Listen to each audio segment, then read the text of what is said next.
மகர ராசிக்கு வந்து பார்த்திங்கன்னா உங்களுக்கு ராசியாதிபதி சனி. சனி வந்து பார்த்திங்கன்னா 4ல் இருக்கும்போது பூமி சம்மந்தமான அதாவது 2ஆம் அதிபதி 3ல் இருக்கும்போது ஏதாவது ப்ராப்பர்ட்டி ஏதாச்சும் வந்து உங்களுக்கு வந்து விற்பனை ஆக வந்தால் இப்போ விற்பனை ஆகிறதுக்கான வாய்ப்புலாம் ரொம்ப நல்லாயிருக்கு. அதே மாதிரி வந்து பார்த்திங்கன்னா நல்ல ஒரு கம்யூனிகேஷன்ஸ் விஷயங்கள், அதாவது ஆன்லைன் வியாபாரம் இதெல்லாம் பண்ணுறவங்களுக்குலாம் வந்து ரொம்ப சூப்பராக இருக்கிறதுக்கான ரொம்ப நல்லாயிருக்கு.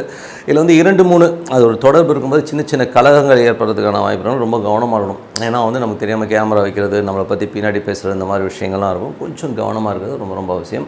அது மட்டும் பரிவர்த்தனை சனியும் குருவும் ஒன்றா இருக்கும்போது பெரிய ஒரு வருமானங்கள், வருமானம் ஒரு லேண்டு விற்று ஒரு டாக்குமெண்டேஷன் சம்மந்தமான விஷயங்களில் ஒரு பெரிய பணம் வரதுக்கான வாய்ப்புலாம் ரொம்ப சூப்பராக இருங்க. அதெல்லாமே ரொம்ப நல்ல விஷயங்கள் தான். அதுக்கப்புறம் உங்களது 4ஆம் அதிபதியான செவ்வாய். 4ஆம் அதிபதி செவ்வாய் வந்து 7ல் நீச்சமாகும் பொழுது தாயார் மற்றும் மனைவி சம்மந்தமான விஷயங்களில் வந்து நமக்கு ரொம்ப ஒரு மன வருத்தங்கள் வரமான விஷயங்கள் நிறைய இருக்கும். ஏன்னா செவ்வாய் வந்து நீச்சமாக இருக்கும்பொழுது மேஜராக வந்து இதில் வந்து பாதிக்கிறது மனைவியால் நமக்கு வந்து ஒரு மனக்காயங்கள், மனசலனங்கள், ரொம்ப ஸ்ட்ரெஸ்ஸான ஒரு விஷயங்கள்லாம் நடக்கும். அதனால் கொஞ்சம் கேர்ஃபுல்லாக இருக்கணும்.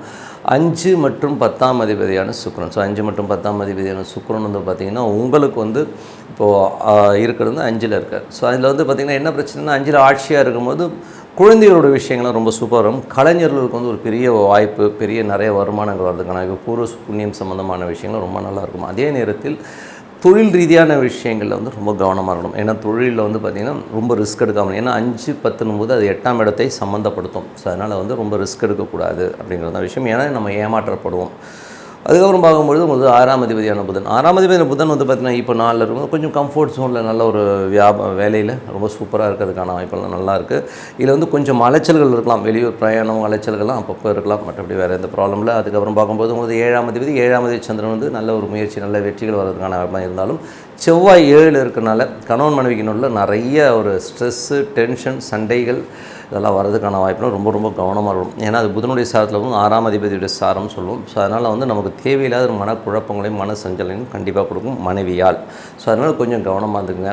8ஆம் அதிபதியான சூரியன். 8ஆம் அதிபதியான சூரியன் வந்து பார்த்திங்கன்னா இன்றைக்கி இப்போது 5ல் இருக்கும்போது குழந்தைகளுடைய நடவடிக்கையில் சின்ன ஒரு ஃப்ளக்சுவேஷன், ஒரு ஸ்ட்ரெஸ்ஸஸ் வர்றதுக்கான வாய்ப்புகள். இது வந்து யாரை பாதிக்கணும்? மகர லக்னமாக இருந்து சூரிய தசா புத்தி அந்த நடக்கும் ரொம்ப பாதிக்கும். கொஞ்சம் கவனமாக இருக்க வேண்டிய ஒரு காலகட்டம். ஏன்னா 5ல் போகும்போது இந்த மாதிரி விஷயங்களை பண்ணும். பூர்வீக சொத்து, பூர்வீகமான விஷயங்களை பற்றி பேசும்போதோ கொஞ்சம் கவனமாக இருக்கிறது ரொம்ப ரொம்ப நல்லது. 9ஆம் அதிபதி. 9ஆம் அதிபதியான புதன் வந்து பார்த்திங்கன்னா உங்களுக்கு 4ல் இருக்கும்போது நல்ல ஒரு வளர்ச்சி, நல்ல ஏற்றங்கள் வர்றதுக்கான வாய்ப்பு ரொம்ப நல்லா இருக்குது.